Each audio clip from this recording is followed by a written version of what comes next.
Bien, hermanos, continuando con el tema que hemos desarrollado para este mes, que tiene que ver con la expresión de Jesús en la cruz, la masa bactaní, ¿por qué me has desamparado? Reitero que hemos escogido esto como un nombre representativo, pero no creemos, de ninguna manera creemos que Dios nos haya desamparado.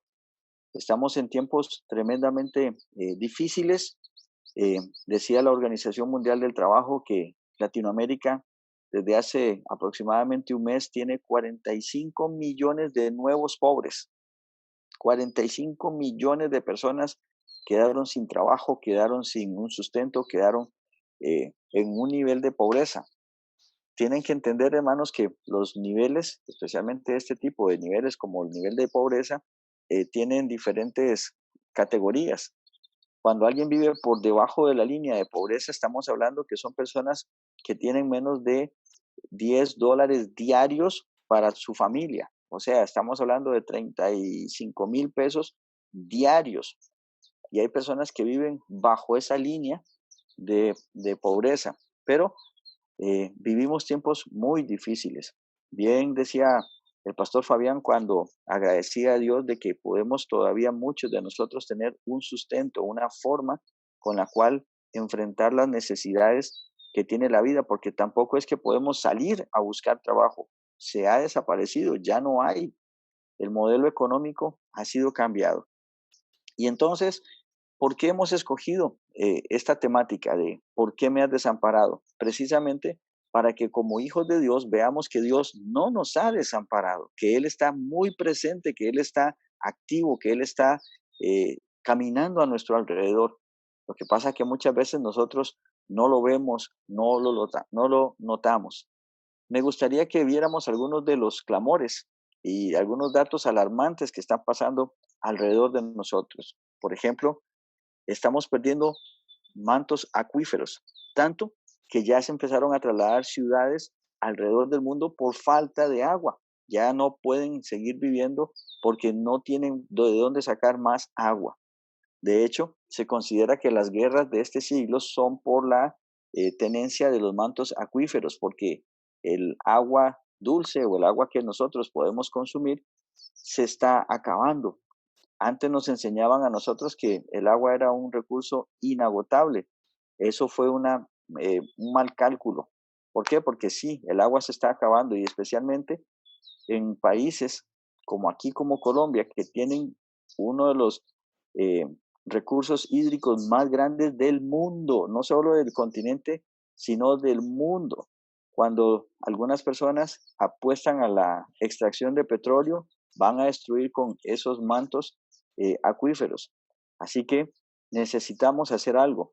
Uno de los jefes de los indios allá en los Estados Unidos, llamado Jerónimo, dijo, ¿recuerdan ustedes el grito ese Jerónimo? Porque fue tan grande la guerra que él dirigió que aún su nombre hasta el día de hoy se preserva como el grito de guerra cuando uno quiere enfrentar algo. Y Jerónimo decía, algún día el hombre blanco va a entender cuando se haya comido el último pez, cuando haya tomado la última gota de agua, que no van a poder tomar dinero, no, y el alimento no va a ser el dinero.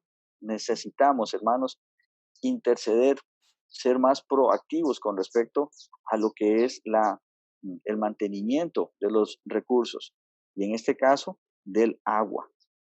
Así que estamos perdiendo muchos mantos acuíferos. Como les digo, ya hay ciudades alrededor del mundo que se están trasladando porque no pueden conseguir agua. Está escaseando la lluvia en esos sitios. También algo que es tremendamente notorio que necesitamos llevar en oración, se están perdiendo miles, y me refiero a miles de kilómetros cuadrados, de hectáreas de bosque en el mundo.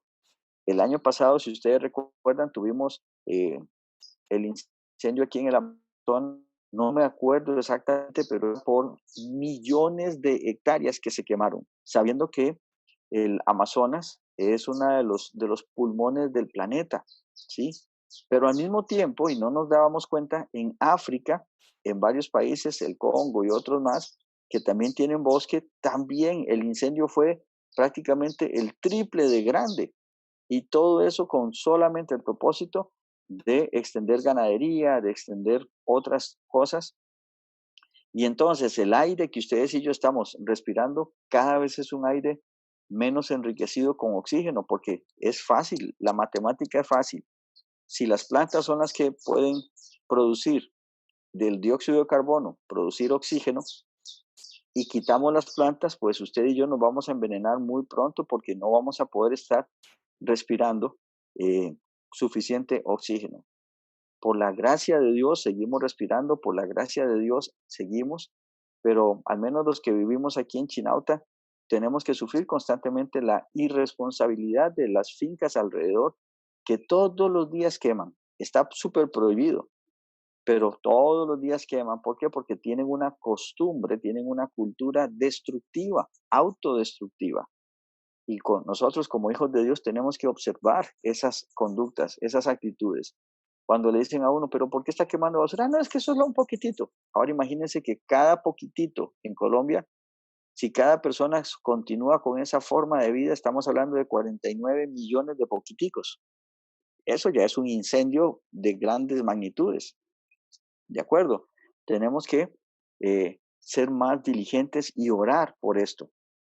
También, y algo que me impresionó, sé porque al menos en Costa Rica, también por la mala cultura, por la mala administración, cuando he ido a la casa que mi hermano tiene en la playa, eso es un basurero terrible. Está toda la playa llena de basura porque uno de los ríos que recoge las aguas del Valle Central, donde está la mayoría de la población, viene trayendo todo tipo de basura y se va acumulando en esa playa. Lo que yo no sabía es que hay islas, hermanos, de miles de kilómetros cuadrados en el mar actualmente que está flotando basura, flotando literalmente basura. En este momento entre Honduras y Guatemala hay una isla de aproximadamente 20 kilómetros cuadrados, 20 kilómetros cuadrados de pura basura que está ahí acumulada y que está flotando, con todos los peligros que trae para los peces, para las aves, para el agua, etcétera, etcétera, etcétera. Y seguimos produciendo basura, como que si no nos importara. Hermanos, tenemos que hacer algo, ¿sí? Porque estos datos son alarmantes. Claro, cuando ponemos nuestra mirada en esas cosas, nos preguntamos, ¿qué será que Dios nos abandonó? Yo creo que la respuesta más sabia está en que el hombre abandonó a Dios, en que se nos olvida que desde nuestro padre Adán, la tarea del hombre es el cuidado y la preservación del planeta que Dios nos ha dado. Y vemos en todo lo que es profético cómo muchas de estas cosas todavía se van a poner peor hasta que venga Jesucristo y ponga todas las cosas en el orden exacto que tienen que estar. Pero mientras tanto, ustedes y yo también tenemos una responsabilidad. ¿Será que me estoy poniendo viejo y doña Janet me diría, abuelito? Pero yo les he estado diciendo a Gladys casi que todos estos días cuando vemos noticias y esto que nos alarma, mi esposa le digo, Gladys, mi amor, ¿qué mundo le estamos dejando a nuestra nieta? ¿Qué mundo le estamos dejando a nuestra nieta? Pero muchas veces nos pasa delante de nuestros ojos y no hacemos nada. Los que trabajan conmigo aquí en Tierra Alta, Fabián, Miguel y bueno, Megan, Alexandra, todos saben de eh, la fuerza con la que yo lucho en contra de que la basura la tiren al piso. Tiene que ir a un recipiente adecuado, dividido para que se pueda reciclar o para que se pueda convertir en abono, etcétera. Tenemos que ser más proactivos aún en nuestras casas. Yo sé, hermanos, que no soy el apóstol Pablo ni fui el gran misionero que alguna vez vino aquí a Colombia, pero sé que a mi salida de Colombia no solamente pude aportar en la vida de personas, sino también en el mejoramiento de esto que es tan hermoso como es el país de Colombia. No tiré basura, más bien la recogí. No desperdicié el agua, más bien la cuidé para que llegara a consumirse. No permití desperdicio de alimentos, más bien tratamos de distribuírselo a los que tenían hambre. Pero eso no puede ser una tarea solamente mía, tiene que ser una determinación de todos nosotros. Dentro de los clamores que podemos encontrar en la Biblia, que hemos estado viendo así, ¿verdad? La estructura. algunos de los problemas, algunos de los clamores que podemos ver en la Biblia, vamos a ir a Jonás capítulo 4, versículos 8 y 9. Jonás 4, versículos 8 y 9. Y ahí es, Pastor Fabián, por favor, si puede leernos esos dos versículos. Jonás 4, versículos 8 y 9.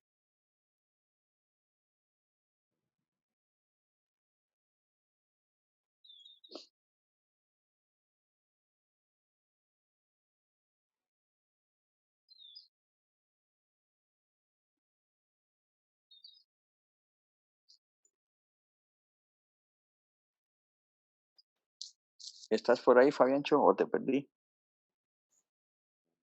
Jonás 4, 8 y 9. Sí, señor, gracias. Y Fabián, si te vas preparando luego para Jueces 3, 8 al 10, pero primero, por favor, Jonás 4, 8 y 9. Y aconteció que al salir el sol, preparó Dios un recio viento solano, y el sol hirió a Jonás en la cabeza, y se desmayaba, y deseaba la muerte, diciendo: mejor sería para mí la muerte que la vida. Entonces dijo Dios a Jonás: ¿tanto te enojas por la calabacera? Y él respondió: mucho me enojo, hasta la muerte. Wow, tenemos aquí la obstinación del profeta. No sé cuántos de ustedes alguna vez hayan tenido que estar en un sitio donde el clima hace que, además del sol, que puede ser muy caliente, como era en esta zona de desiertos, que al mismo tiempo el viento no trajera frescura, sino que fuera un viento caliente. Yo he podido vivir eso, hermanos, y es algo sofocante, es algo que lo hace a uno quererse morir. Aquí en Colombia tenemos esa tremenda bendición en esta zona geográfica, creo que aún en Apulo también, donde puede estar haciendo sol, pero el viento que sopla es un viento fresco que nos ayuda a sobrellevar esa temperatura. Igualmente, excepto en climas muy cercanos a las costas o de lugares bajos en altura, eh, ese aire se va a hacer presente. Jonás tuvo que enfrentar el sol y además dice que un recio viento solano, y ese viento solano es un viento caliente, muy caliente, y entonces no tiene uno algo para refrescarse. Sin embargo, aquí tenemos este clamor. Y Jonás le dice, me enojo mucho hasta la muerte. Y se le olvida delante de quién lo está diciendo. Es delante de Dios. Y Jonás estaba enojadísimo porque Dios había perdonado la vida de casi 2 millones de personas. En la historia, hermanos, nunca tuvimos ningún registro, puede ser que sí lo haya, pero no tenemos ningún registro de ningún misionero que haya en una semana logrado compartir el mensaje de Dios y que en una semana, desde el rey hasta el niño más pequeño, todos se hayan convertido como se convirtieron los habitantes de Nínive.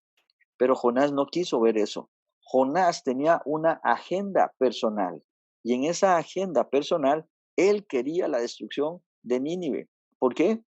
Porque es cierto, Nínive era enemigo y les había causado mucho mal a la nación de Israel. Pero Jonás no entendió el carácter de Dios, porque Dios, incluso para usted y para mí, en Jesucristo, el Señor nos dice a nosotros que amemos a nuestros enemigos. Incluso el cristianismo tiene una característica que no tiene ningún otro, llamémosle religión, y es que usted y yo, por mandamiento de nuestro Dios, de nuestro Maestro Jesucristo, tenemos que amar a nuestros enemigos. Saddam Hussein, si ustedes lo recuerdan, fue un hombre tremendamente malo, muy, muy malo. Sí, era el presidente, bueno, más el dictador de Irán, perdón, de Irak, y él invadió todos sus vecinos y torturaba y mataba y perseguía. Cuando lograron ingresar para buscarlo y que los terminó con que las tropas de Estados Unidos lo pudieron apresar, se dieron cuenta que en su palacio, donde él vivía, el cocinero era cristiano, el jardinero era cristiano, las mucamas eran cristianas, todas las personas de todos los puestos, incluso su seguridad personal dentro del dentro del palacio, eran cristianos. Y alguien le preguntó, ¿cómo es posible eh, que usted, habiendo odiado tanto a los cristianos, los tuviera aquí y que fueran su chofer, todo? Y él dijo que el cristianismo era la única religión que condenaría a sus creyentes si ellos actuaban en contra de sus enemigos. Dice, si yo tuviera personas de mi religión cuidándome, ellos sentirían que es un favor matarme. Ellos sentirían que van a ir al cielo. Más bien un cristiano sentiría que se condenaría y que no podría ir al cielo. Por eso yo podía dormir en las noches, porque me cuidaban cristianos. Me cuidaba una doctrina que manda a amar a los enemigos. Y entonces Jonás no entendió el carácter de su llamado y se atreve a decirle a Dios, me enojo hasta la muerte. Y de hecho el libro parece que queda sin un fin. ¿Por qué? Porque Jonás no pudo ver lo que estaba delante de sus ojos.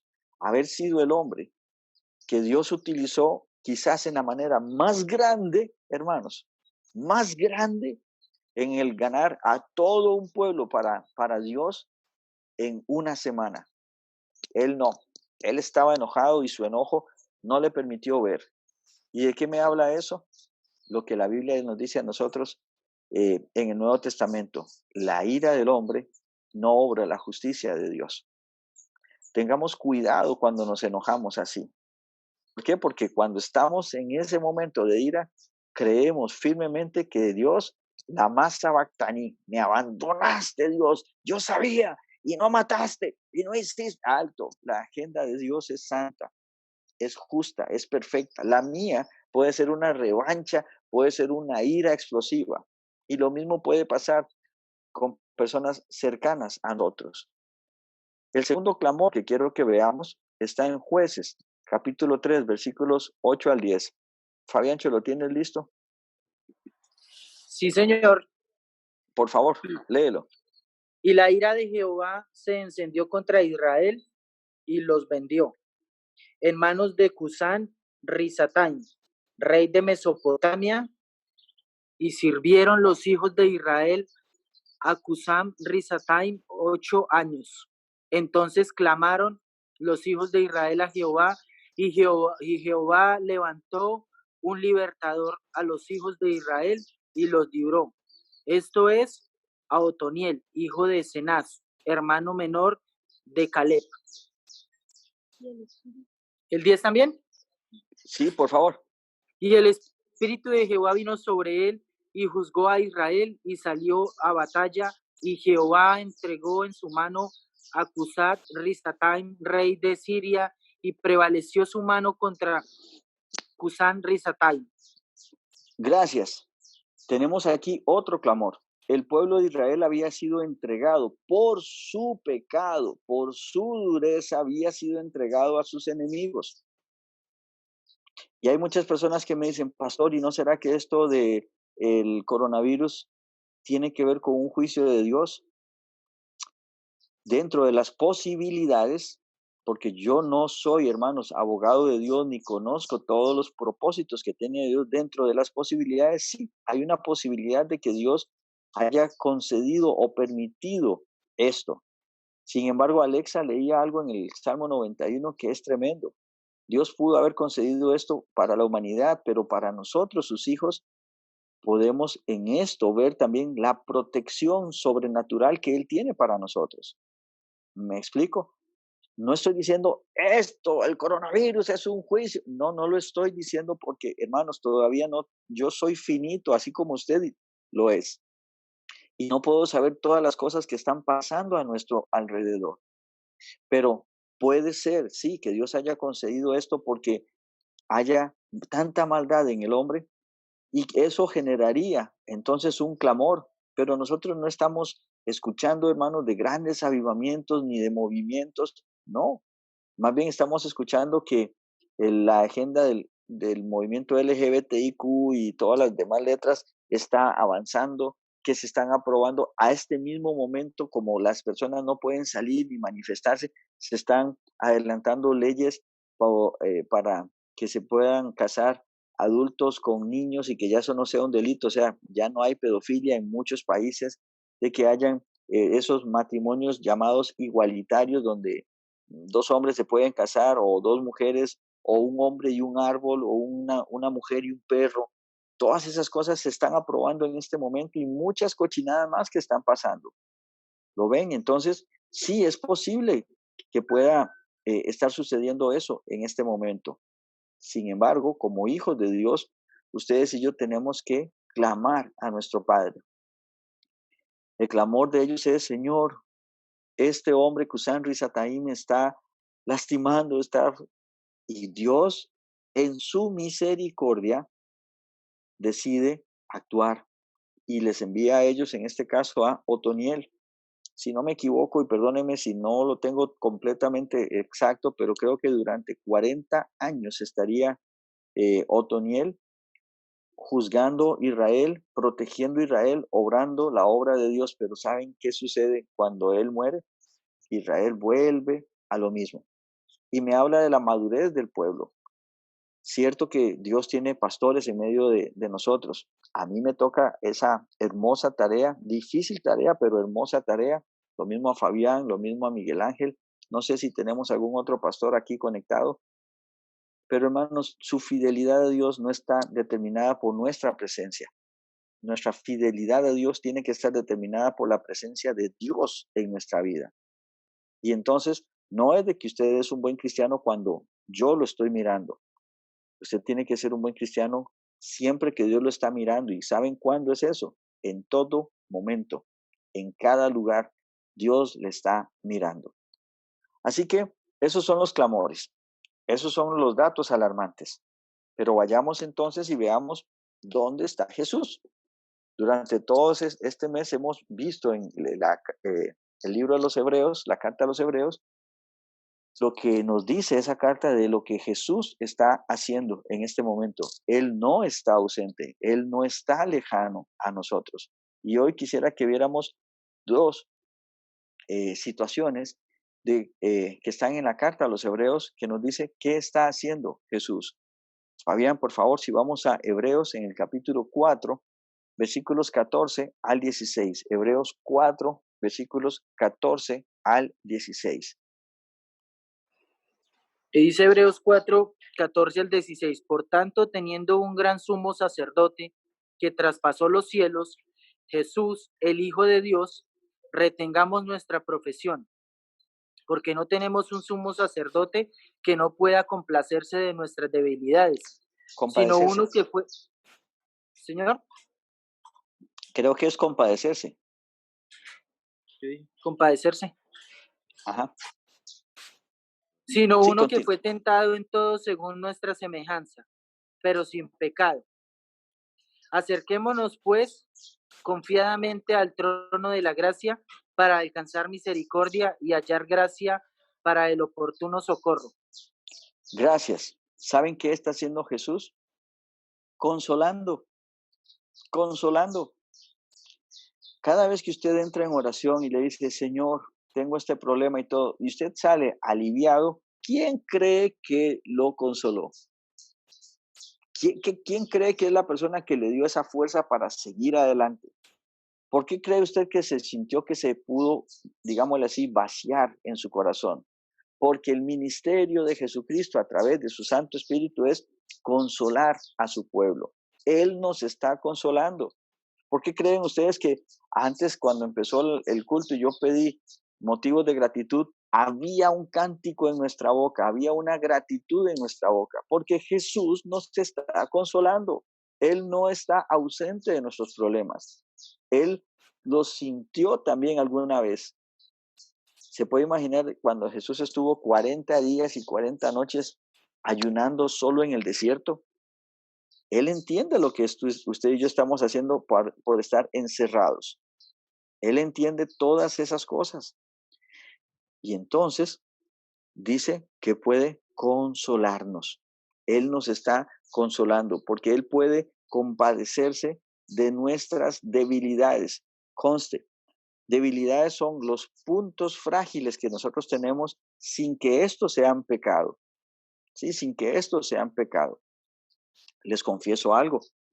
Aquí está mi esposa, está mi hijo que saben, mi corazón, hermanos, quisiera poder estar con mi hija allá en Costa Rica, pero no puedo, no puedo. Y entonces, esa es mi debilidad, pero yo no estoy, Dios, por favor, haz algo ahí, Señor, y yo agarro el teléfono y llamo a uno y llamo al otro, y muevo, y digo, y hago, y lucho, ya eso sería pecado. ¿Por qué? Porque no estoy confiando en Dios. ¿Y qué dijimos junto con mi esposa? Padre, Sofía está en tus manos, tú eres su Dios. Señor, tú eres perfecto y vas a acercar las personas que puedan tomar nuestro lugar para poder bendecirle a ella. Que quisiera estar, y si me dicen que mañana abren los aeropuertos y el precio del tiquete está alcanzable, al menos Gladys va para Costa Rica para estar con mi hija. Va a tener una cesárea y ustedes las mujeres saben, bueno, las complicaciones que todo eso puede traerle a una mamá. ¿Sí me explico? Y yo quisiera poder estar, pero eso es mi debilidad, pero no la puedo permitir que se transforme en pecado, en pecado. Muchas veces nosotros no entendemos que cuando estamos en esa debilidad, nuestra fortaleza es confiar en Dios, llegar a la presencia de Dios, porque ahí va a estar Jesucristo consolándonos. Y la palabra consuelo es algo maravilloso. Cuando usted se pone a estudiarla, tal vez va a llegar a decir, pero era tan fácil, era tan sencillo. Cuando usted viaja y está en un avión o en un barco o aún va en un vehículo, aunque eso tal vez no le da a uno tanto temor, eh, usted siente como que no puede controlar la cosa. Pero cuando usted pone su pie en el suelo, en tierra firme, usted se siente seguro. ¿Por qué? Porque ahí es donde viene la palabra consuelo. Sí, que hay algo donde pisar, algo donde sostenerse. Y nuestro consuelo, hermanos, no puede estar en nuestra profesión, no puede estar en nuestra familia, no puede estar en nuestros ingresos económicos. Nuestro consuelo tiene que ser una persona y esa es la persona de Jesucristo. Él es nuestra consolación. Para cualquier angustia, Jesucristo es la roca de los siglos, la forma en la que usted y yo podemos afirmarnos. Cuando usted y yo tenemos debilidades, pero no buscamos ese consuelo, si no buscamos nuestra astucia, bueno, voy a llamar a tal y le pido la plata y hago este enredo y hago este otro. Tenga cuidado, hermano. Ya no es debilidad, ahora es pecado. Ahora es pecado. ¿Cómo puedo enfrentar yo entonces las situaciones de mi vida? En oración, esperando que Dios coloque en mi mente, que Dios abra las puertas y usted cuando pasa por esas puertas, créame, va en libertad. Cuando usted entiende que Dios por su palabra le está guiando, no hay nada, hermano, de lo que usted se tenga que arrepentir jamás. Pero cuando usted dice, bueno, tengo problemas, no, yo sé que llamo a este y le pido y me enredo y hago esto y después le pago y aquí y allá, tenga cuidado, eso no es el camino de Dios. O cuando usted dice, bueno, no, yo con mi título sé que puedo ir a buscar trabajo. ¿Sabe cuántos abogados, cuántos médicos, cuántos ingenieros son taxistas en Bogotá? Y no demerito la profesión de taxista, pero que usted tenga un título no le garantiza nada en esta vida. Cuentas bancarias, ¿cuántas personas han perdido todo a pesar de que tenían millones guardados en un banco? ¿Saben qué es lo único que no se devalúa, lo único que no se deprecia? Cristo, Cristo. Por eso Él es todo en nosotros. Primera de Pedro 5:7 dice, y Fabián, si vas buscando por favor Hebreos 10 del 12 al 14, Primera de Pedro 5:7 dice, echando toda vuestra ansiedad sobre Él, porque Él tiene cuidado de vosotros. Jesucristo, hermanos, no está ausente. No hay un lama sabactaní, porque Él está presente consolándonos. Él es el que nos está dando esa fuerza que usted y yo tal vez creemos que es nuestra, pero es Dios por su Santo Espíritu, Jesucristo por su Santo Espíritu, dándonos la fuerza que nosotros necesitamos para poder seguir adelante. Lo segundo que vamos a ver hoy en cuanto a dónde está Jesús, está en Hebreos 10, 12 al 14. ¿Qué dice? Fabián, por favor.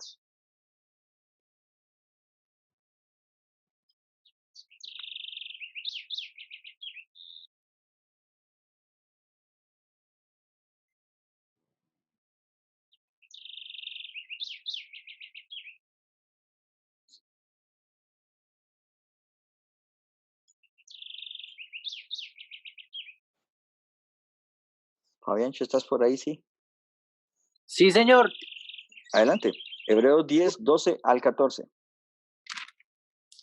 Hebreos 10, 12 al 14 dice de la siguiente manera: y no por sangre de machos cabríos ni de becerros, sino por su propia sangre. Entró una vez para siempre en el lugar santísimo, habiendo obtenido eterna redención.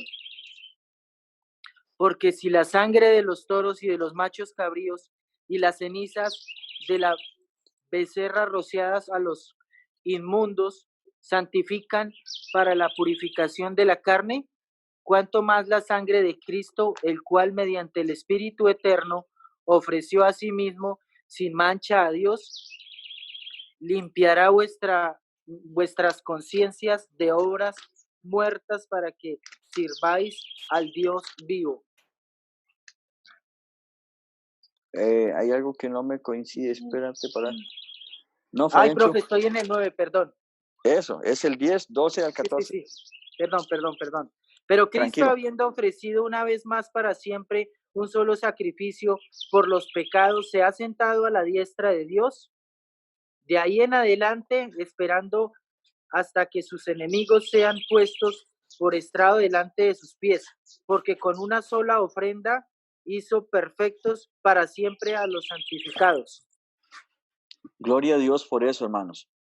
Jesucristo es suficiente para el perdón de nuestros pecados, porque dice, con una sola ofrenda hizo perfectos para siempre a los santificados.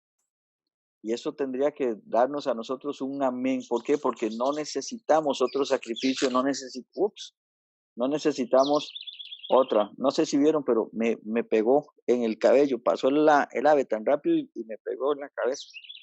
Por dicha que me corrí, porque si no creo que me hubiera pegado en la 100 o en la 200 tal vez. Lo que sí es, Jesucristo está atento, hermanos, está atento, porque dice que está esperando hasta que sus enemigos sean puestos por estrado de sus pies.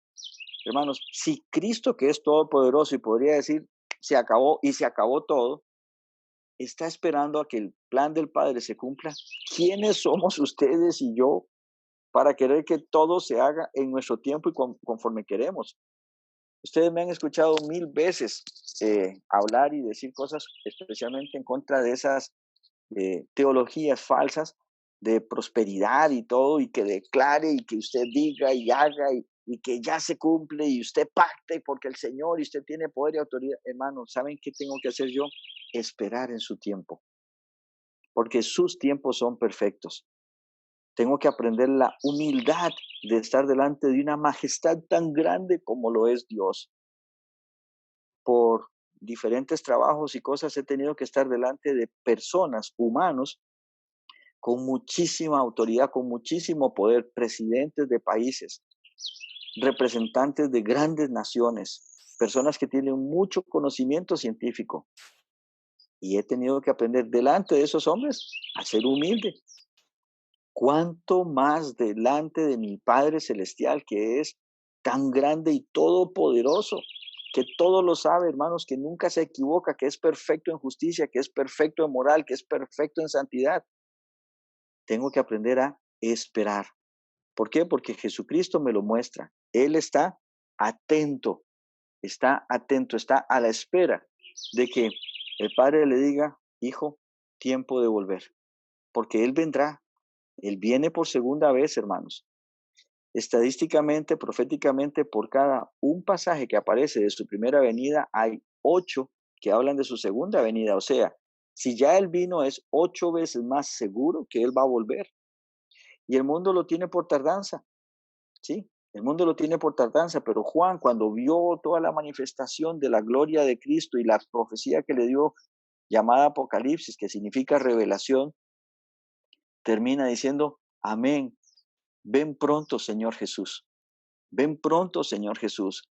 Y en esa doctrina de la venida de Jesucristo hay muchísima bendición, muchísimo poder para entender, para poder soportar la situación en la que estamos. De manera que, hermanos, la masa Bactaní, no, Él no nos ha desamparado.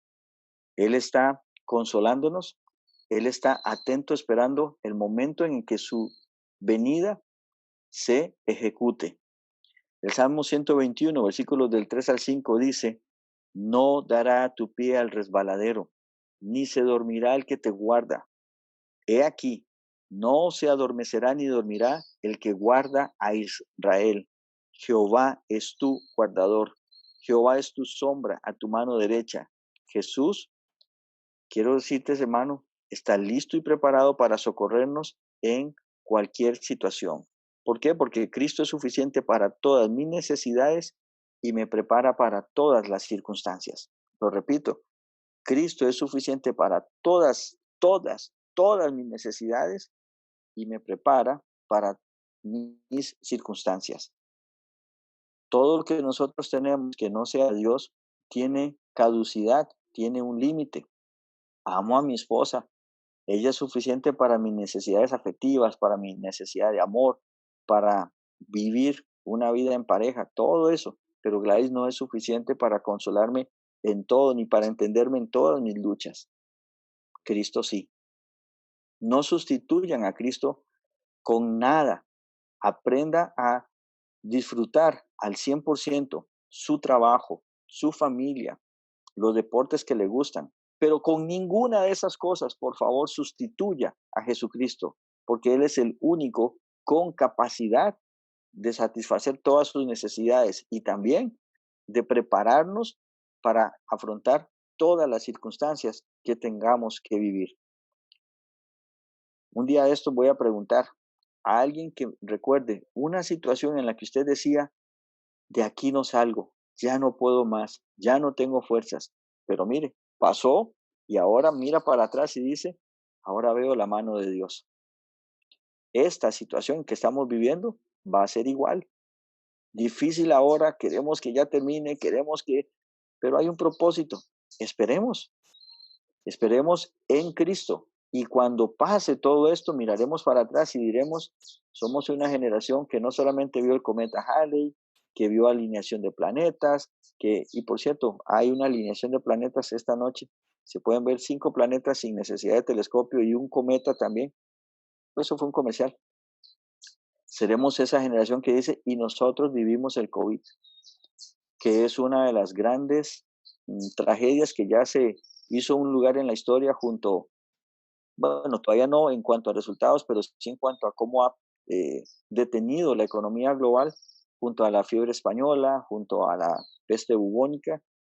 Eh, estamos viviendo un momento de la historia, pero puesto nosotros, nuestros ojos en Jesús, veremos cuando todo esto pase la forma en la que Dios nos sostuvo. Por eso mi pregunta inicial era, ¿cómo han visto a Dios? Porque Él está caminando alrededor nuestro, Él nos está consolando, está presente, está ganando almas. ¿Sí? Jesús está presente. En la exclamación, la masa Bactaní no tiene lugar porque Él no nos ha desamparado. Vamos a orar y me gustaría que ahí mientras estamos orando usted ponga en su corazón qué cosas ha permitido usted en su vida que están tomando el lugar de Cristo y que las ponga en el lugar donde tienen que estar, o sea, a los pies de Jesucristo, para que su adoración verdadera sea solamente con nuestro Padre Celestial. Por favor, vamos en oración. Ponga esas cargas delante de Dios. Bendito Padre Celestial, llegamos ante ti en esta hora para darte gracias por tu gran amor, porque tú no nos has abandonado, estás muy presente, eres muy evidente, podemos sentir tu presencia. Gracias por la consolación, gracias por la espera que también nos enseñas a tener.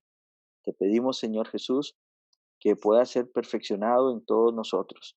Te alabamos por tu grandeza y queremos confesar que en medio de esta situación difícil que estamos viviendo, no hemos dado, no te hemos dado a ti toda la preeminencia que quieres en nuestra vida. Te ruego, mi buen Dios, de que sigas actuando en nosotros, porque un día comenzaste una buena obra que perfeccionarás hasta nuestra redención final. En el nombre de Cristo Jesús. Amén.